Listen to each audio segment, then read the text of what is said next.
বিপদ মুক্ত থাকবো, আল্লাহ রব্বুল আলামিনের আযাব গজবের থেকে নিরাপদে থাকবো। আল্লাহ আমাদের ইবাদত করার সৌভাগ্য তৌফিক নসিব করুন। আল্লাহ কোরআন শরীফে এটা জানিয়েছেন যে ফাজকুরুনি আযকুরুকুম, তোমরা যদি আমার জিকির করো, আমার গুণগান বলো, আমার আইন মান্য করে চলো, আমার নীতিতে থাকো, আমার আদর্শ অনুসরণ করো। এই ফাজকুরুনির অর্থ হলো ব্যাপক একটা অর্থ। এর দ্বারা শুধু জিকির ওইটা না, ব্যাপক অর্থ।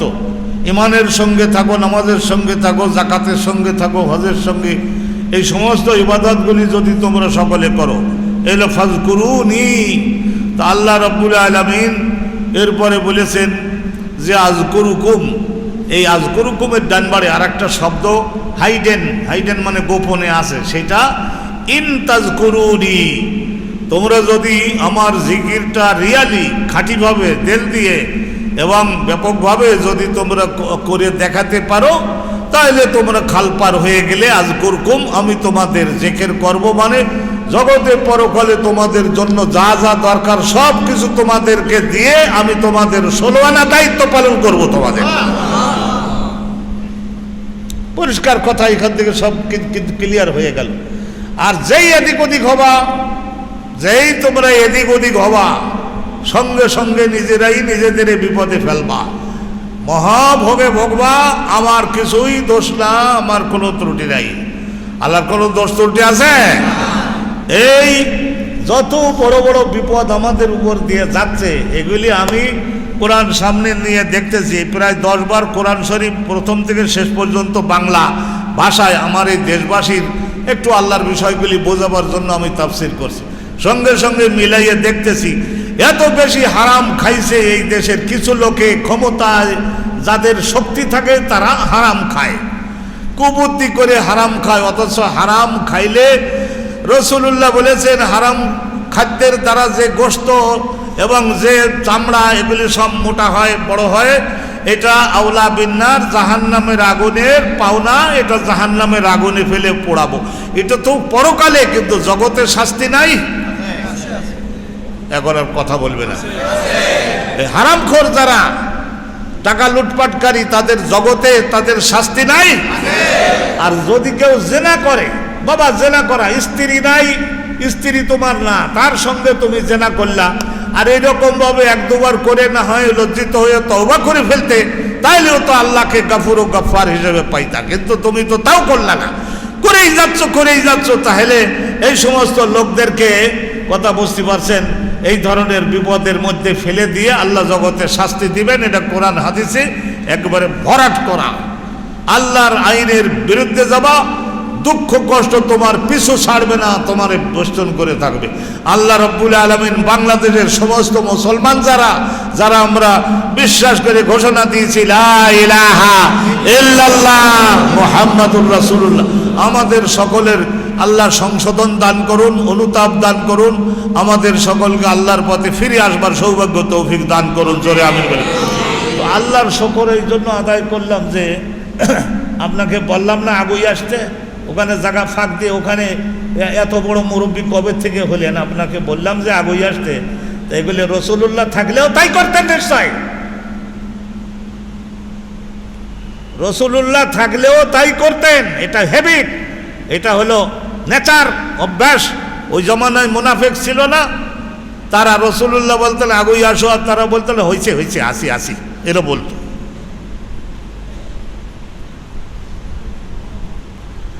আমি তো এইসব কথাবার্তা খুলে বলতে চাই না, বললাম না যে আমাকে বেষ্টন করে থাকেন, এটা মহাবিপদ। এই যে গেল, এটা কোনো, দিস ইজ অনলি স্টার্টিং, এটা শুরু হয়েছে। এখন এইটা ইহুদিন নাসারার তরিকায় যাবা, একবারে পুড়াইয়ে মারবো। সামনে আসতেছে আরো মারাত্মক দিন। তো সেই জন্য বলতেছিলাম আপনাদেরকে, নিজের পরিবারটা নিয়ে যদি নিরাপদে থাকতে চান, তাহলে আলহামদুলিল্লাহ হাক্কানি রব্বানি আলেম ওলামা গুণের ক্লোজ হয়ে যান, কাছাকাছি হয়ে যান, এবং যা বলেন সেইভাবে ঘাড়ু আমি বাদ দিয়ে, এগুলি সব বাদ দিয়ে একটু আল্লাহ রসুলের দিকে ফিরে আসেন। চোখ বন্ধ করে জিকির আজকার করেন, ইবাদত করেন, হালাল রুজি করবার জন্য চেষ্টা করুন। আমি তো সেটা সব সময় বলি। আজকের জুম্মার দিন না, এই জুম্মার দিনে আল্লাহর ইসলাম দেখেন কত ওয়াইডার, কত প্রশস্ত। আল্লাহ বলেছেন ফাইজা কুদিয়াতিস সালাতু, আজকের এই আলোচনাটা একটু দিব। ফাইজা কুদিয়াতিস সালাতু ফান্তাশিরু ফিল আরদি, তোমাদের এই জুমার নামাজ 2 রাকাত নামাজ, এরপরে আরও আছে আরও 4 রাকাত নামাজ আছে, এই সমস্ত ইবাদতগুলি যখন হলো, একটু অন্যান্য আমল যদি থাকে তাইলে জমাতবন্দি সেই আমলগুলো তোমরা করলে, করবার পরে কুদিয়াতিস সালাত, সালাত এবং আনুষঙ্গিক এগুলি যখন শেষ হয়ে গেল, আল্লাহ বলছেন ফান্তাশিরু ফিল আরদ, মসজিদের থেকে বাইরেও, বাড়িতে যে তোমার স্ত্রী তোমার মা তোমার জন্য দুপুরবেলায় যে খাবার তৈরি করছেন সেগুলো সুন্দরভাবে খাও। তারপরে আবার রুজি একটু আর্থিকভাবে শক্তিশালী হওয়ার জন্য বিকেলবেলায়, আমি পরিষ্কার করে বলি না এইসব কথা, যদি আপনি গণিতে ভালো হয়ে থাকেন তাহলে 10টা ছেলেকে ডেকে আপনি মহল্লার ছেলে মেয়ে তাদেরকে একটু পড়ান, যদি ভালো করে পড়াইয়ে তাদের মানুষ করে দিতে পারেন তাহলে মাসে 2000 নেন, আলহামদুলিল্লাহ। আপনি আর্থিকভাবে শক্তিশালী হন, সেটা তো আল্লাহই অনুমতি দিয়েছেন, রসুল অনুমতি দিয়েছেন, তাহলে ইসলাম কোথায় সংকীর্ণতার ধর্ম, ভিক্ষুক ফকির হয়ে থাকবার ধর্ম কি করে বলতে পারবেন এটা? ফান্তাশিরু ফিল আরদ, আল্লাহ বলছেন ওয়াবতাগু মিন ফাদলিল্লাহ, আল্লাহর অনুগ্রহের দানসমূহ চতুর্দিকে আমি ছড়িয়ে ছিটিয়ে রেখেছি, সেইগুলি সংগ্রহ করো এবং সেইগুলি তোমরা ভোগ করো, দখল করো, সেইগুলি তোমরা খাও, আর্থিকভাবে শক্তিশালী হও, উন্নত জীবনের অধিকারী হও, ভালো কাপড় চোপড় কেনো, একটু তোমার পরিবার কিনে একটু দামি মাছ কিনে খাও, একটু মাঝে মাঝে গরুর গোশত রান্না করো, শুক্রবার দিন ভালো, সব ইসলামে আছে।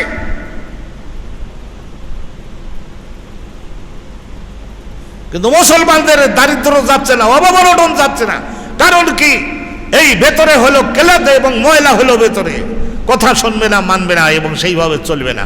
দম্ভ অহংকার, দম্ভ এবং অহংকার যে আমি অনেক জানি, আর শোয়ার ইচ্ছাটা বেশি, কাজ করবার ইচ্ছাটা কম। 40 বছরের চাইতে বেশি হায়াত আল্লাহ যাদেরকে দিয়েছেন তারা চোখ বন্ধ করে আল্লাহর জন্য শুকরিয়া আদায় করুন যে আপনাদের আমাদের যৌবনকালে যে ভুলগুলি হয়ে গেছে সেইগুলি সংশোধন করবার জন্য আল্লাহ আর একটু এক্সট্রা মানে অতিরিক্ত আল্লাহ একটা সুযোগ করে দিয়েছেন। 50 বছর, এই যে 10 বছর, এইটা হলো নফস দুর্বল হয়ে যায়, তো পরকালের চিন্তা প্রবলও হয়, এখন ভালোভাবে তওবা করে নেন।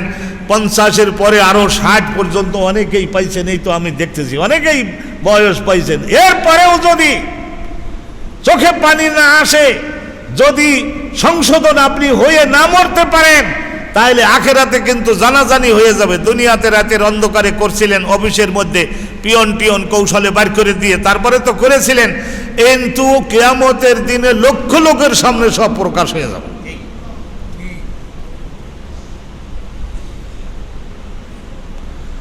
50-60 যাদের হয়ে গেছে, আজকের খুতবা দ্বিতীয় খুতবার মধ্যে এটা আছে, এই জন্য মনে করলাম যে এটা একটু বলে দেই। মদিনার জগৎ বিখ্যাত একজন আলেম ছিলেন আব্দুল মোহসেন আল আব্বাদ, আমার শিক্ষক উনি, ডক্টর আলী বিন আব্দুর রহমান আল হুজাইফি হুজুর, মদিনার সবচেয়ে বড় আলেম মুরব্বী, বর্তমান সৌদি আরবের মধ্যে। ওনার একটু কাবাঘরের ইমামরা তাও ওনার একটু মুসাফা করতে পারলে মনে করে যে যাও একটা জীবনে কিছু পাইলাম। এত বড় আলেম আলী বিন আব্দুর রহমান আল হুজাইফি হুজুর, আমার ওস্তাদ। আল্লাহ রাব্বুল আলামিন ওনার একটু বুড়ো হয়ে গেছেন, হায়াত দারাজ করুন, হায়াত দারাজ করেন। তো সৌদি সরকার করেছে কি, উনি যাতে খুতবা দেওয়ার সময় পড়ে না যায় সেই জন্য আবার সামনের দিকে একটা রড দিয়ে ওইটা ধরে যাতে বক্তব্যটা দিতে পারেন। ওনার বাড়িতে গেছি, একটা খেজুরের বিচি বাইর করে তারপরে আমার খাওয়াইতেছে, আব্দুর রাজ্জাক এটা খেয়ে নাও, তোমার জন্য আমার দোয়া থাকলো। আল্লাহ রাব্বুল আলামিন রহমত দান করুন, হায়াত দারাজ করুন। উনি বলছেন যে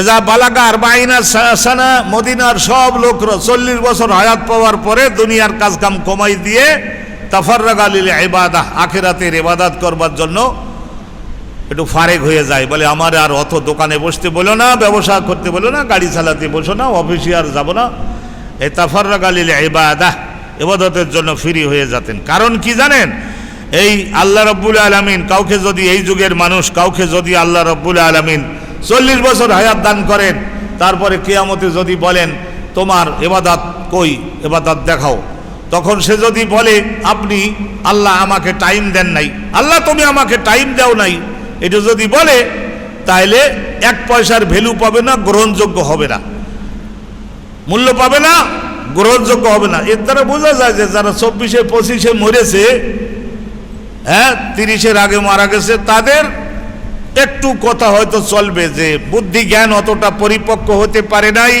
সেই জন্য কিছুটা এদিক ওদিক করেছি, তো একটু ক্ষমা চাই। তাদের হয়তো কিছুটা ছাড় হবে, হাদিসের দ্বারা বোঝা যায়। কিন্তু 40 বছর যাদের আল্লাহ হায়াত দিয়েছেন, তাদের টাইম দেন নাই, ইবাদত করতে পারি নাই, এই কথা তাদের চলবে না, তাদের এই কথা চলবে না। কারণ কি জানেন? কোরআন শরীফে আল্লাহ রাব্বুল আলামিন এটা বলে দিয়েছেন, রাসূল তার ব্যাখ্যা করেছেন। আওয়ালাম নুআম্মিরকুম, এই দ্বিতীয় খুতবায় আছে, এই মূল সাবজেক্টটা দ্বিতীয় খুতবারে। আওয়ালাম নুআম্মিরকুম মা ইয়াতাযাক্কারু ফীহি মান তাযাক্কারা ওয়া জাআকুমুন নাযীর। আল্লাহ বলছেন যে আমি কি তোমাদেরকে এতটুকু পরিমাণের হায়াত দেই নাই? আমি কি তোমাদিগকে এতটুকু পরিমাণের হায়াত জীবনকাল দেইনি? মা ইয়াতাযাক্কারু ফীহি মান তাযাক্কারা, যারা আসলে আমি আল্লাহ রাব্বুল আলামিনের বিষয়গুলিকে স্মরণ করতে চায়, ওই যতটুকু বয়স তোমাকে আমি দিয়েছি অতটুকু বয়স তার জন্য যথেষ্ট ছিল।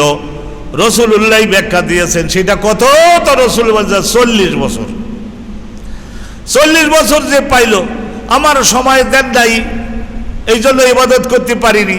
এই ওজর মানে অক্ষমতার পক্ষে একটা কারণ, এইটা গ্রহণযোগ্য হবে না। আল্লাহ বলবেন নামাজ পড়ে নাই, সংশোধন হয় নাই, এইভাবে গুনার কাজ ছাড়ে নাই, যৌবনে করেছে, সেগুলো তো মানুষ যৌবনে অনেক সময় করে, ওই সময় শক্তি উৎপাদন হয় বেশি করে, চড় থাবড় মারে, অনুরূপভাবে বর্ডার ক্রস করে যায়, অনুরূপভাবে এই সমস্ত করে, তা সেটা তো করেছে। কিন্তু 40 দিয়েছি, এখনো সে সংশোধন হয় নাই কেন? জাহান্নাম ঘুরাই আনো, ফেরেশতারা ঠেঙে শেকল বাঁধো, আর গলায় বেড়ি দাও, আর হাতে হাত কড়া দাও। আবার কি মারাত্মক ক্রিমিনাল যদি হয় তাহলে বলে পিঠের ওই জায়গায় মেরুদণ্ডের ওখানে পা লাগাইয়ে মটাস করে ভেঙে ফেলো, ভেঙে ফেলে রিংয়ের মতো গোল বানাও, গোল বানায়। ফেরেশতাদের কাছে এগুলি কিছু না, এটা একটা ছোট্ট পাখি, চড়ুই পাখি ধরে তারপর বাড়িতে আনা আপনার জন্য কোনো কষ্টের, এইরকমভাবে করে জাহান্নামের মধ্যে ফেলে দিবেন। আমার আল্লাহ রাব্বুল আলামিন একবার জাহান্নাম দেখালেন, মাওলানা তুমি যদি লাইনে না আসো তাহলে তোমারও পরিণতি ওই হবে, এইরকম বলে একবারে মনে হলো যেন 10,000 মাইল গভীরে জ্বলন্ত অগ্নিকুণ্ড। এরপরেও চুপ করি, নাউজুবিল্লাহ যেহেতু বলবে, বলতে না বললে বলে না, নাউজুবিল্লাহ, নাউজুবিল্লাহ বলুন।